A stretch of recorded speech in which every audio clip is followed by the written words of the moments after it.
ಶಾಲೆಗೆ ಮೊದಲು ಮನೆಯಲ್ಲಿ ತಿಂಡಿಗೆ ಏನಿತ್ತು? ಶಾಲೆಗೆ ಮೊದಲು ಮನೆಯಲ್ಲಿ ತಿಂಡಿಗೆ ಏನಿತ್ತು? ಇಡ್ಲಿ ಸಾಂಬಾರ್, ದೋಸೆ ಚಟ್ನಿ, ಚಪಾತಿ ಪಲ್ಯ, ಪೂರಿ ಸಾರು, ಅಕ್ಕಿ ರೊಟ್ಟಿ, ಖಾರ ಬಾತು. ನಮ್ಮನೆಯಲ್ಲಿ ಉಪ್ಪಿಟ್ಟು. ಶಾಲೆಗೆ ಮೊದಲು ಮನೆಯಲ್ಲಿ ತಿಂಡಿಗೆ ಏನಿತ್ತು?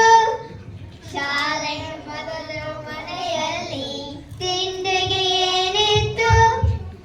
ಇಡ್ಲಿ ಸಾಂಬಾರ್, ದೋಸೆ ಚಟ್ನಿ, ಚಪಾತಿ ಪಲ್ಯ, ಪೂರಿ ಸಾಗು, ಅಕ್ಕಿ ರೊಟ್ಟಿ, ಖಾರ ಬಾತು. ನಮ್ಮನೆಯಲ್ಲಿ ಉಪ್ಪಿಟ್ಟು.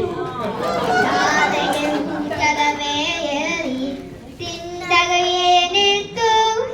ಶಾಲೆಗೆ ಊಟದ ವೇಳೆಯಲ್ಲಿ ತಿಂಡಿಗೆ ಏನಿತ್ತು? ಮತ್ತೆ ಅದೇ ಇಡ್ಲಿ ಸಾಂಬಾರ್, ದೋಸೆ ಚಟ್ನಿ, ಚಪಾತಿ ಪಲ್ಯ.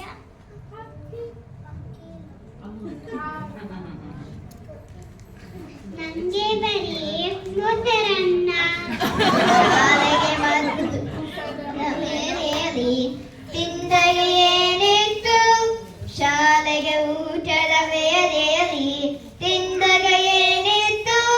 ಮತ್ತೆ ಅದೇ ಇಡ್ಲಿ ಸಾಂಬಾರ್, ದೋಸೆ ಚಟ್ನಿ, ಚಪಾತಿ ಪಲ್ಯ, ಪೂರಿ ಸಾಲು, ರೊಟ್ಟಿ, ಖಾರ ಬಾತು. ನಂಗೆ ಬರೀ ಮೊಸರನ್ನ. ಸಂಜೆಗೆ ಕಾಫಿಯ ಜೊತೆಯಲ್ಲಿ ಕುರುಕಲು ಏನಿತ್ತು? ಸಂಜೆಗೆ ಕಾಫಿಯ ಜೊತೆಯಲ್ಲಿ ಕುರುಕಲು ಏನಿತ್ತು?